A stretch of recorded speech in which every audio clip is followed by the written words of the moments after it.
Well, good morning. Here we are at our next to last Zoom class, our next to last ever. It's a little crazy.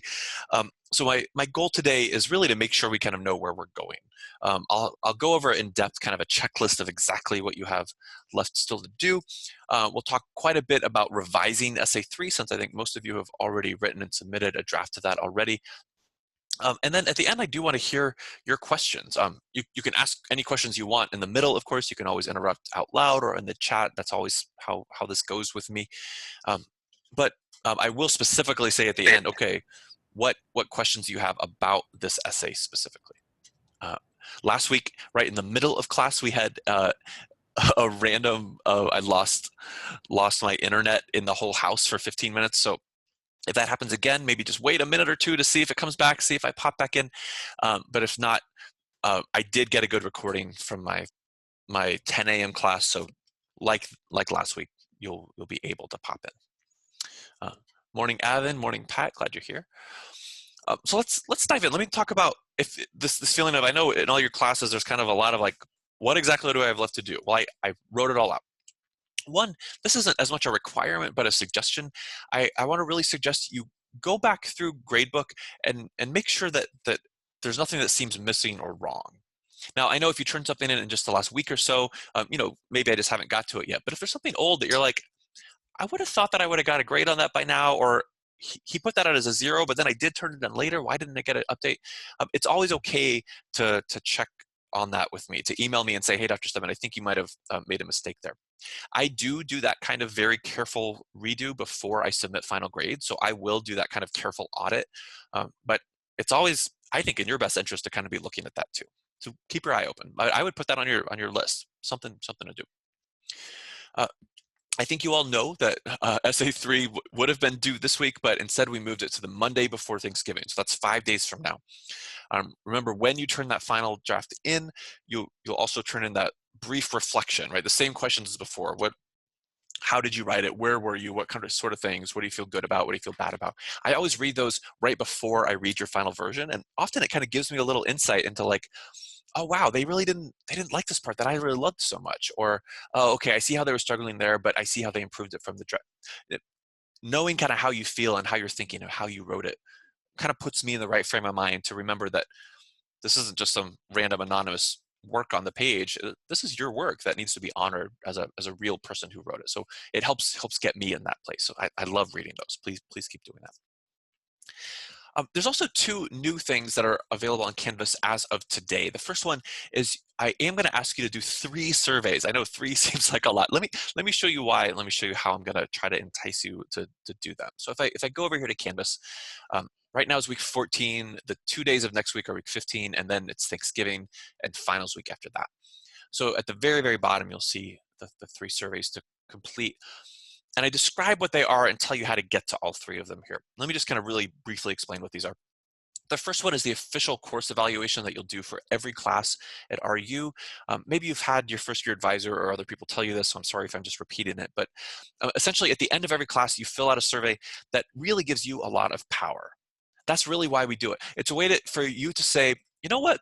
I might feel awkward about this, but I thought something in this class was fishy, or it seemed like the professor wasn't following the rules, or I felt like I was being graded unfairly. And I want a place to anonymously, with no fear of reprisal, let that professor's bosses know that something was a little off.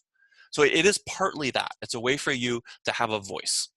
But it's also, of course, a way for you to praise things that are working, and a way for you to say, well, maybe I didn't hate the class, but there are some things that I think could be improved. So your professor sees that, your professor's department chair, and even the kind of dean and provost above that all have access to these. They get used to help decide who gets promotions and things like that. But I also use it, most of your professors use them just to make the class better. So those will be the same questions as always. That's this new link that shows up over here on the left that wasn't there before. I think you might get like university-wide emails telling you, take your course evaluations. That's that one. But of course, those questions aren't questions I wrote. So the question is like, sometimes I'm like, how did you feel about how we did like COVID stuff in our class? You know, how did you feel about not having a textbook? How did you feel about the 3 essays? Which one worked best for you? Should I adjust those 3 essays? So I wrote a second set of questions. They're also anonymous. I also won't look at them until after I submit final grades, to kind of, protect you if you feel weird about any of that. Um, but they essentially give me more info than I would have gotten in kind of that other official one. So that, there's a link here how to get to it. Now you might say, well, hey, I'm doing all this work for you, filling out these surveys. Shouldn't I get credit for it? And part of me says, like, yes, I want to give you credit for doing these surveys. But on the other hand, they're anonymous. So I don't know who did which survey. It's like built in that way to protect you.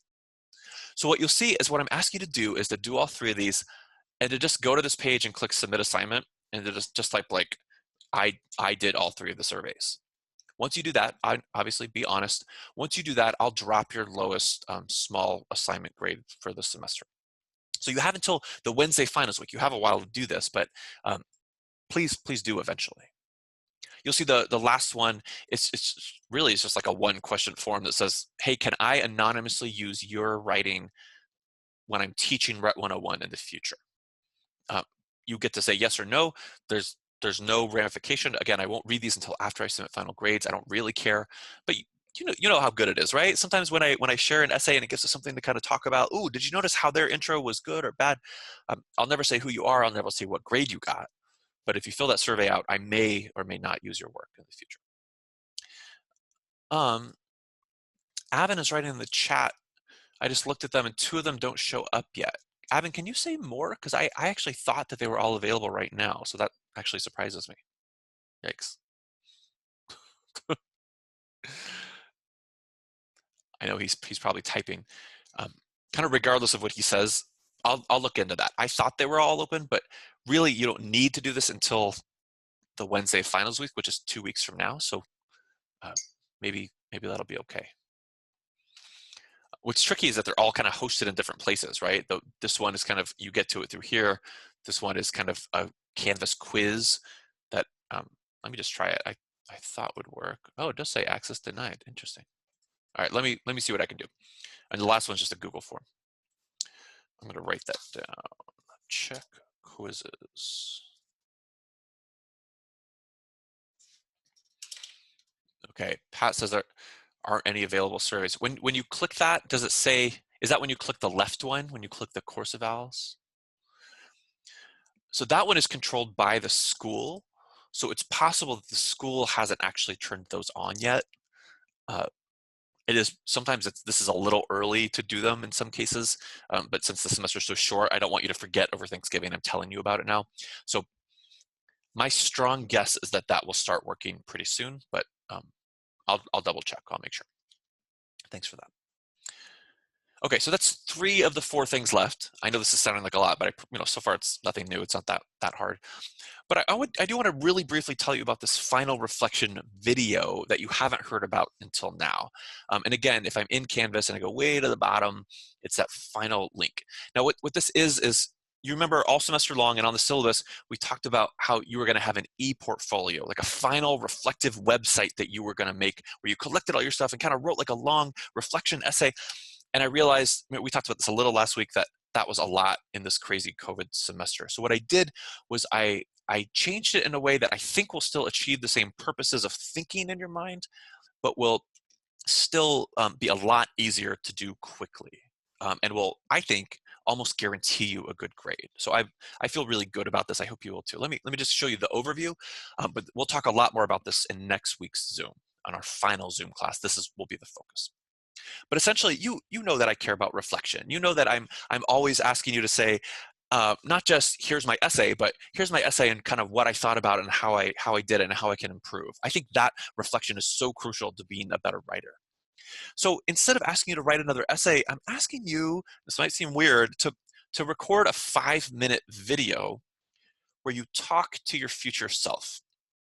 I know it seems a little weird. Like a 5-minute selfie video, like this, where you just hit record on your phone or on your laptop, and you say, hey, future Kyle, you're probably seeing this about a year from now, and I want to tell you about the writing I've done in RHET 101. So it's not addressed to me. It's not, hey, Dr. Stedman. It's hey me. Hey, Avin. Hey, Abdul Rahman. Hey, Catherine. Hey, Lindsay. You're talking to yourself. And essentially, I have a list here, as you can see, of things that have to be in that video, But as long as you do those things, like I'll literally just watch the video with a little checklist. Yep, they said that. Yep, they do that. Yep, if you do all those things, poof, you get a 100, and it helps your grade a lot. So I'm again trying to make this easy. Easy doesn't mean instant though. I want it to be easy, but I still want to see evidence of some of the thought I'm hoping for. So besides addressing it to yourself, I do want you to show evidence that you recently, before you did this, reread the final versions of all 3 main essays. You'll do this after you do essay 3. I only do this at the very end of the semester. And I want you to say, yeah, I reread the essays and all 3 of the reflections that I wrote at the time, if you did them, and kind of tell yourself a little bit about what you notice now. Now, what you notice can be almost anything. We'll talk more about that next week and give you some ideas, but it could be, I just read my first essay and the first line is the worst line I've ever written. How did I not notice that? That's good. That's awesome. Or it might be, I just read the conclusion for essay 2 and I actually felt kind of moved. Like I got like chills a little bit when I was thinking about how awesome it was. I wonder why that was. Was it because I gave it more time? Was it because I was just in a good mood because I drank a lot of coffee the day I revised? I don't know. I want you to just talk to yourself about your writing. I do want to force you somewhere in there to mention at least a couple of the student learning outcomes. These are the things on the syllabus that say, this is what you should have learned in this class. I'm not saying you have to have learned these things. These are actually for all 3 courses in the rhetoric sequence. But I want you to at least start thinking about which of these do you think you've started to do well on, which not. You can mention all 5 if you want, but you don't have to. So like one of them specifically is awareness of self-positionality through sustained reflection. Essentially, doing reflection activities like this and kind of learning from it. So you might say, one of the student learning outcomes is that you're supposed to like learn something through videos like this. I didn't learn anything. I'm just kind of doing it because I have to. It's okay to say that. This is an open, free, positive, or negative video. Finally, you have to predict the future in some way. You're going to send this to your future self a year from now, and I want you to say, future Kyle, when you watch this a year from now, I have an idea about what you're probably going to be thinking. I bet you'll have written essays like this by now, or I bet outside of school you'll have started writing for this website you've been thinking about, or I bet right now you have 150 Instagram posts. I bet a year from now you'll have 750. Any kind of like writing, communicating stuff. What do you think you'll be? I would love for you to say that so that in a year, of course, you can go back and test it. So I do have some advice written here about how to actually record and share that. I don't want to spend time on that now. We'll talk about that next week on Monday. But I am going to require you to actually email this to your future self. There's this cool site, if you're in my first year SEM, you've heard me talk about this, where you can send an email to yourself and it schedules it so that a year from now it sends the email. So you'll literally write, dear future Kyle, here's a link to that video that I made at the end of RHET 101. Check it out. And then set it to a year, send it to your email, keep it private, of course, and then in a year, check it out. I think you'll forget about it. I think you'll open it up and be like, I can't believe I did this. And hopefully that'll give you something to think about and reflect, and maybe even spur some new growth a year from now. That's my hope, at least. Like I said, if you do all the things on those bullet points, you'll get full points, and it does still count as 20% of the course grade. So it could potentially be a real game changer for your grades. That's a lot. I know I went over it really quick because we'll talk about it next week, but is there anything I can explain now? Is there anything I can clarify now about, about what this is all about?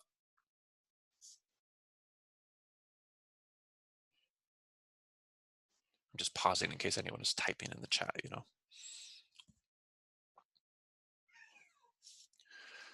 Here's my cat Luna if you need something to look at while you're thinking. Let me see Luna. Hey Luna, hi, do you want to see the folks? They're really nice. Here we go. All right, she loves the mouse, so she's gonna attack the mouse. I know, oh my goodness, Luna. Are you gonna be nice? Come on, be nice. So with this nice, fun new classmate in here, let me just give one last reminder that next week's Zoom is on Monday instead of Wednesday. I'm gonna say it a few times. I'll email you about it a few times, so just don't forget. So like I said, thanks, Evan. I like my cat a lot too.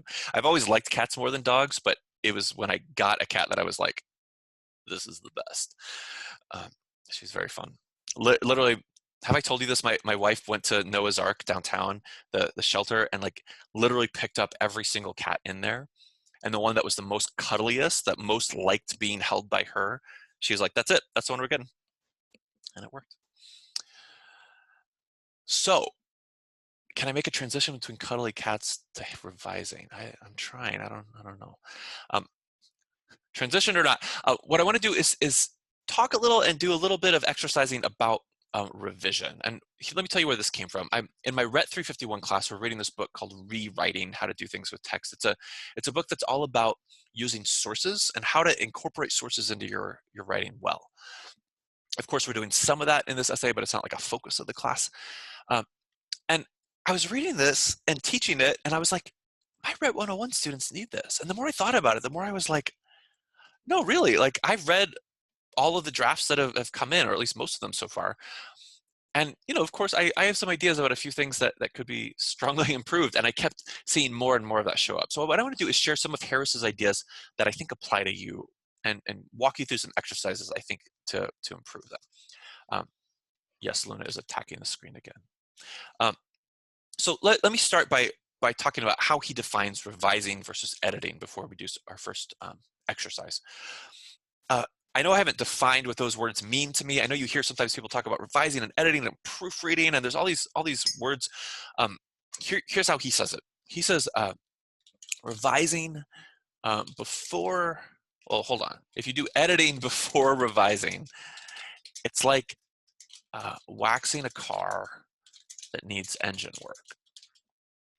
I don't know if you've seen this before. Sometimes you'll drive down the street and you see like a car that's just like been on the side of the road for weeks. I had one a few weeks ago where every time I drove by, you could see that it's one of its tires was totally blown. It was like all the way to the ground.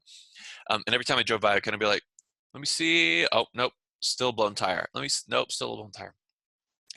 So think about how weird it would be if I drove by and one day I saw the guy out there like washing the car, like scraping the rust off, waxing it up, making it look super nice, maybe like adding some extra like speakers to the back.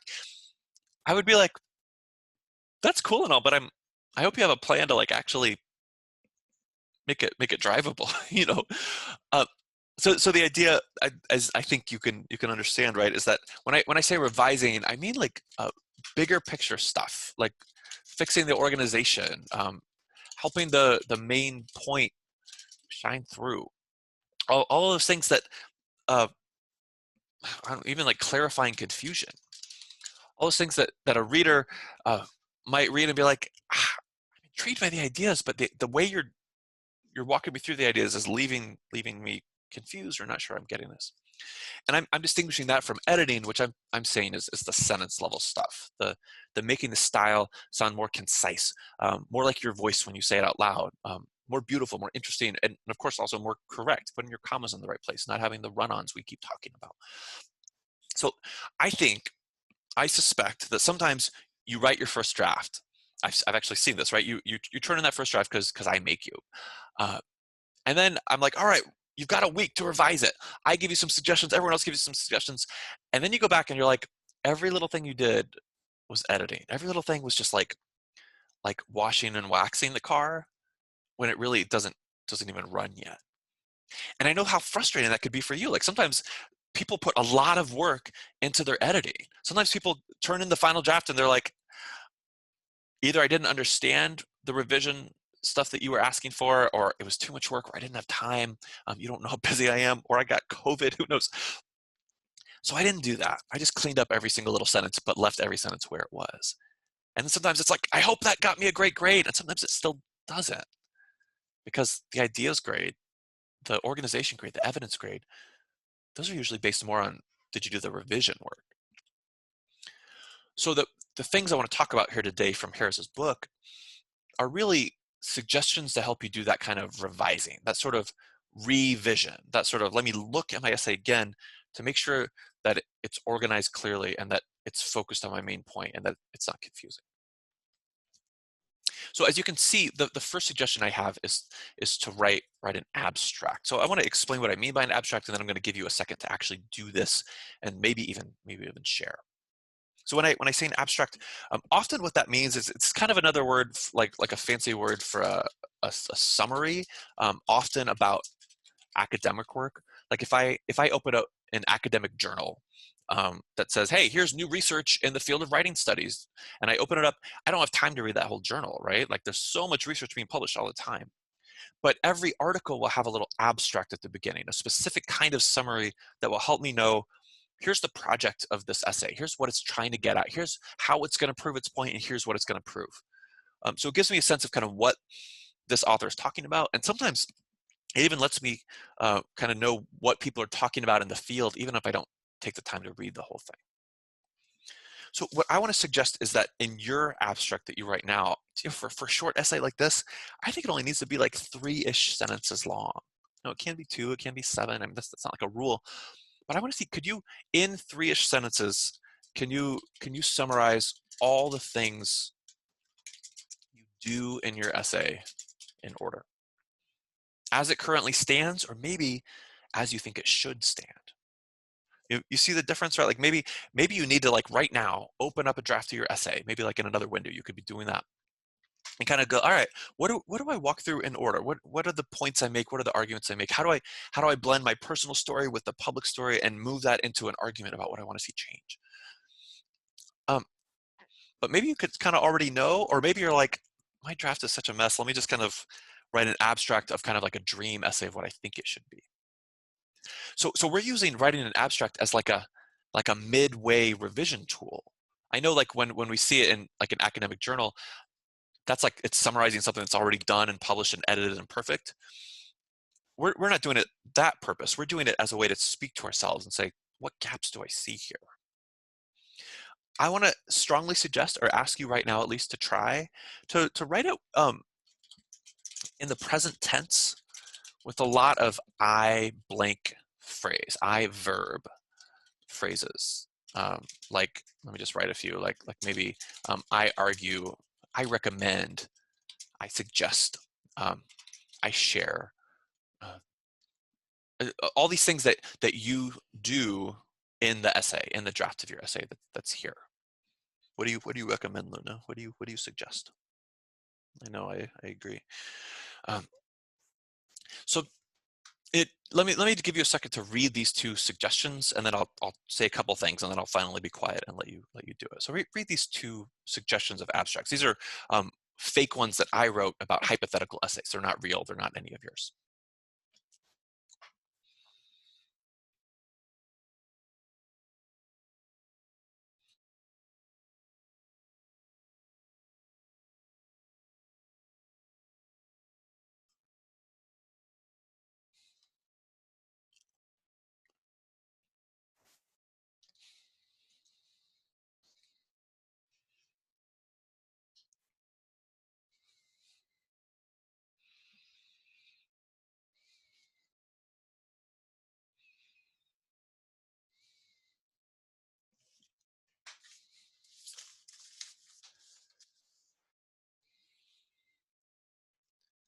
That you can see in these examples how I was doing the I phrases, right?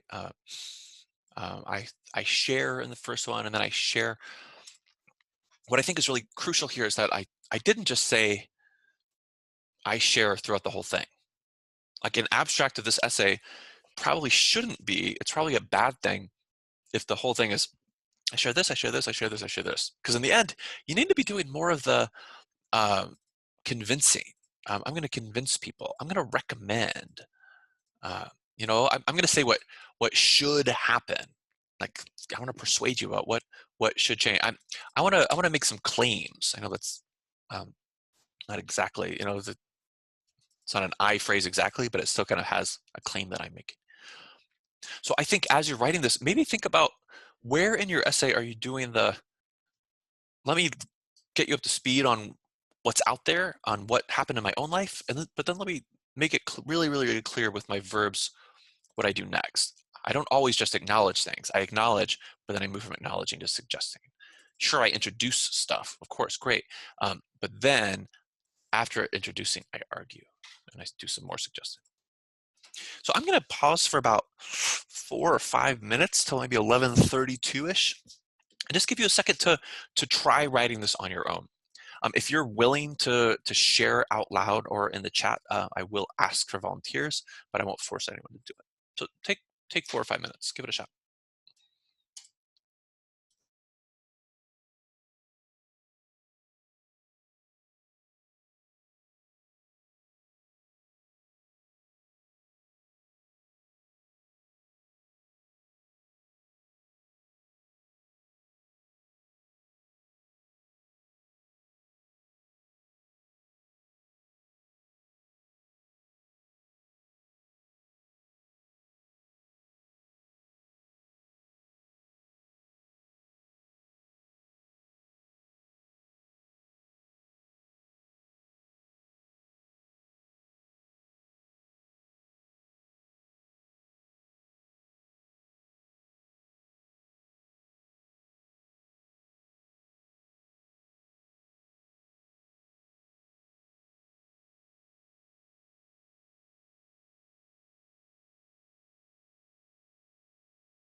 Take about 1 more minute. I know in my 10 a.m. class, some people needed a lot more time, and some people were like done in a second. So I get it if it's slower or faster. That's okay.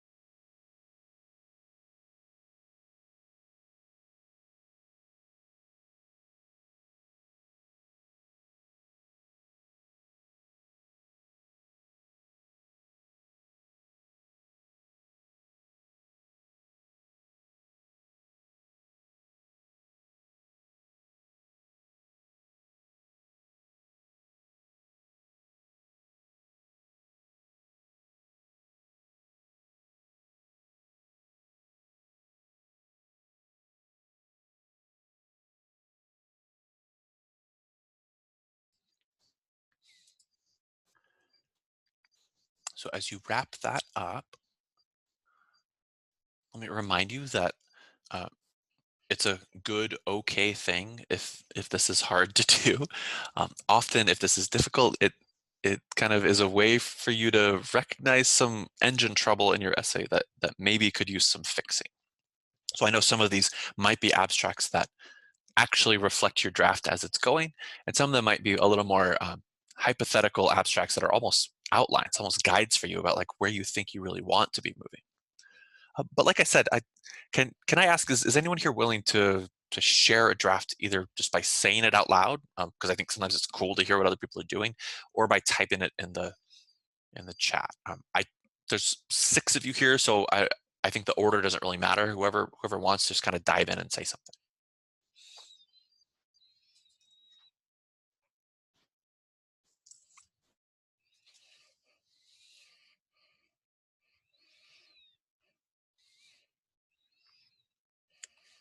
I'll give you about 30 seconds to think about it or type, and while you do, I'll let you save Luna.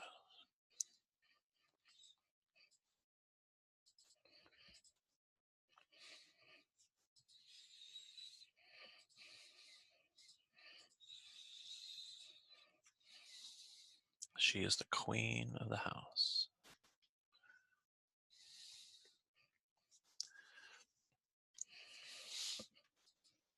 So I'm gonna take that as a as a no one wants to share right now, uh, which is of course okay. I meant that when I said it, but can you consider maybe using this as a starting point with emails with me? I actually got 2 emails from people in different classes, neither from RHET 101, just last night.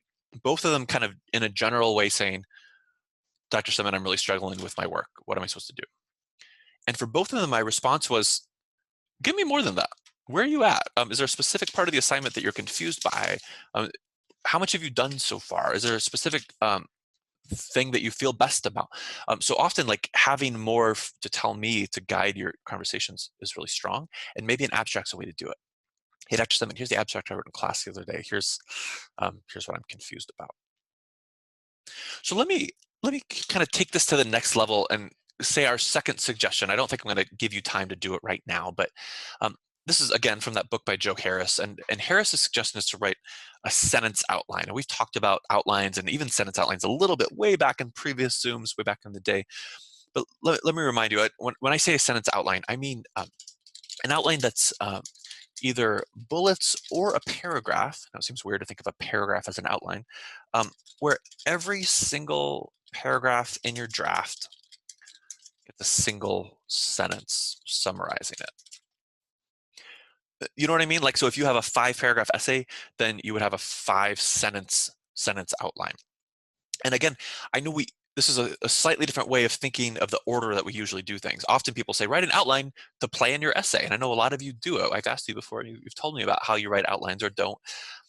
But this is a different kind of outline. This is like, I've got a draft, and yet I'm worried about my engine not working right. I'm worried about all that stuff that we talked about when we're doing revising as opposed to editing. And sometimes if we write it out and we kind of say, all right, first in the first paragraph I do this, second paragraph I do this, third paragraph I do this, sometimes we'll start realizing I cannot summarize what this paragraph does, or I summarize it and it's doing so many things, it's so confusing that I can't even put into words what I'm trying to do there. That's a really good thing. You're helping yourself see a problem, and you should probably split that paragraph up or put that content in other places in other paragraphs. Remember Sherman Alexie, way back in the first reading of the whole class, he was talking about a paragraph is like a fence, right? It's a paragraph is a way to say, hey, reader, you've been walking through this big giant field. Let me fence off some of that field to help you get it. Let's walk through this path and kind of say, here in this fence, we're going to talk about, in this field, we're going to talk about this topic. But then you see this big, visible, obviously noticeable paragraph break coming up. And that's a way to tell you, reader, that I'm going to shift topics a little bit here. So if you shift topics too much within the same fence, it's kind of like, why is this all here together? You're keeping all the cows and the goats and the chickens in the same fence. That's kind of weird. I say as someone who has no idea how farming works. Okay. So I think what you're looking for when you write your sentence outline is like, look for places where your topic sentence doesn't match where you go. I actually saw this quite a bit in the drafts of essay 3 that I read. There would be a first sentence that said something like, I'm just making this up. It'd say something like, in my job at the nursing home, a lot of the staff have been really frustrated lately. And sure, that's a first sentence, but it's also a signal to a reader. It's like, it's a sign that, hey, you're walking into this fence, and this fence off kind of part of the field. And what you're getting here is my personal story about what it's like working at the nursing home during COVID. But then sometimes the paragraph kind of goes on, and eventually you're like, man, I wish people would do this, and I wish when people were in stores they would wear their mask, and I wish when people are at home they wouldn't have so many gatherings. And sometimes there's that like, what fence are we even in here anymore? What's going on? So I think a thing you can do is, as you're writing your sentence outline, if you choose to do this, is read that first sentence and ask yourself, what question, what clue am I sending my reader? And then read the rest of it and see, does every single thing match the clue you sent? If not, it's up to you to kind of break it up. And then, so you might have your sentence outline open and you might kind of be writing it, and then you have to like make some adjustments to the essay based on what you find. Then you go back and kind of keep outline, and then you go back. But the idea is that a strong sentence outline should tell a coherent story in a logical order that, for this essay, uh, changes minds in action. Where by the end you're like, yeah, I think when someone has heard my personal experience, or when they've heard the stories that I found online, and when I share like how reasonable taking action really is, of course they're going to be convinced. That's a really, really cool thing. Again, if you're like, deep down, I secretly know that this is not going to convince anyone, your outline has done some work for you.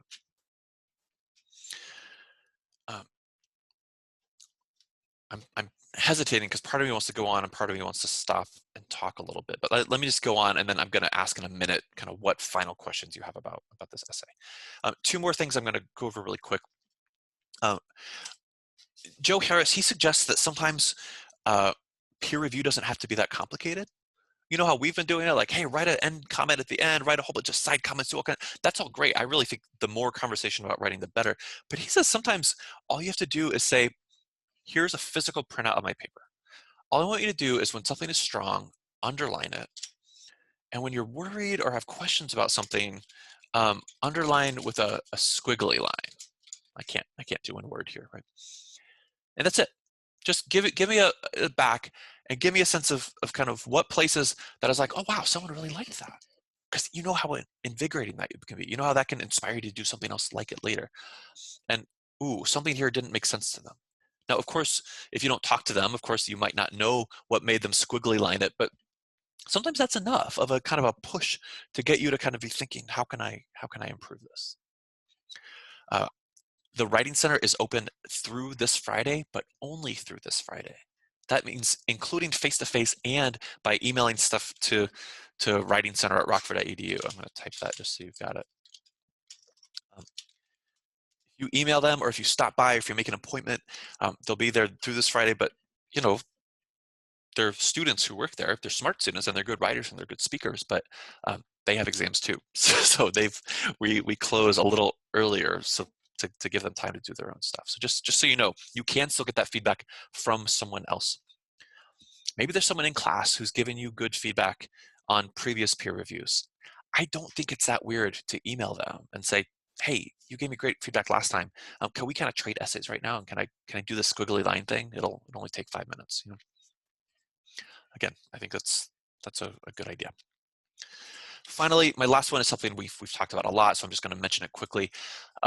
Harris suggests that I'm just going to type this so you've got it later. Good stuff in first drafts often comes at endings of paragraphs, endings of the essay. Often you kind of start your essay, you start your paragraph. I do this all the time myself, and I'm like, what am I getting at? What am I getting at? And I kind of write some stuff that feels like fluff. It feels like I'm not sure if I believe it or not. But then by the end, I'm like, I've talked myself into it. I'm like, this is kind of powerful. So what you got to do is you've got to read your whole essay, and you got to go back to that first page right away and say, is everything that I actually ended up saying or doing or claiming or suggesting or using as evidence, is all that hinted at or mentioned at the beginning? You might think, no, I want it to be a surprise. I want my reader to be like, oh my goodness, I didn't think they were going there. We all love movies that do that. We love stories that do that in writing and on TV. I think in academic essays that works a lot less often than you think it does. In the US, I know this is a made-up convention, but in the US, in academic writing in college, most college professors are expecting a little bit more prep up front. So for this essay, that kind of suggests a few things. It might mean prep readers on the first page for what kinds of evidence you'll use. That might just mean like a sentence where you say, uh, I'll rely on evidence from my personal experience working in a nursing home, as well as a couple of recent articles from the New York Times about COVID. Bam, the end. If that much is in the intro, it's like, oh, cool, okay, I kind of see how they're going to build that case. Um, you might also say, and for what kinds of solutions you're going to recommend. Again, I've heard people say, I don't want to give the whole thing away. I don't want to write the whole essay in the first paragraph and then write the whole thing later. No, I just mean like a by the end of this essay, I suggest you'll see that I suggest that you. This is a bad sentence. I'm holding myself up by being too self-critical. But you could let us know that you're going to suggest that we write petitions to change the law, and that students who are reading this should take social distancing more seriously. That was one sentence, right? Like just so you know, where I'm eventually going is I'm hoping that you're going to take some action, some public petition type action, and that you'll take some personal home-based action. That's so valuable, because then every time you bring up a story, every time you bring up a piece of evidence in the in-between paragraphs, then I'm like, oh, I see why they're telling me this. They're telling me this because I know where they're going. This is going to help them build that case that they told me about. So what this does is help readers know why you're telling them things, which of course helps us feel more comforted, like you're taking our hand and walking us through these fields in a really, really careful, positive way. So that was a lot. I know we only kind of did that one kind of big exercise, so I've been talking way too much. So what I want to do is for these last 6 minutes, I'm going to open up the Essay 3 assignment page and just see if anything there sparks a reminder of kind of what things you're still unsure about. So what questions or uncertainties could we talk about in these last 5 minutes? What do you want to know about Essay 3?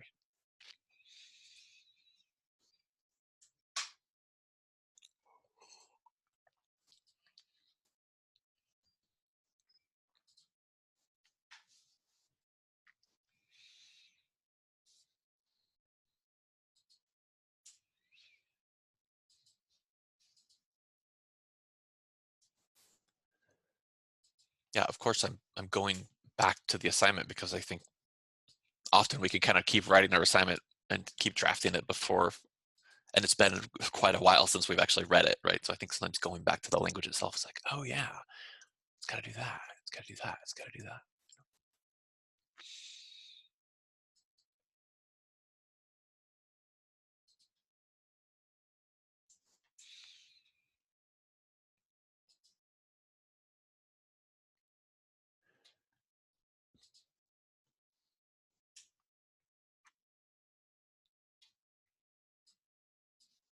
I'm just going to give it 10 more seconds in case people are typing. You know how awkward this is sometimes.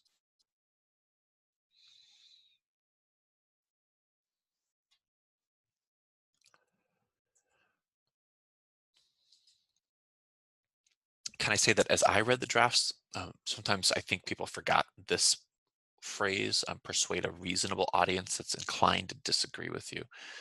I think sometimes people are saying things like, not everyone knows that COVID is a big deal. Like I saw sentences like that a lot, and it's like, no, everyone knows that, you know. So sometimes kind of thinking, what real change am I really trying to make in my reader? You know, I think sometimes people forget that they're allowed to include images to help them prove their point. You know, there's a lot of different kinds of evidence you could have.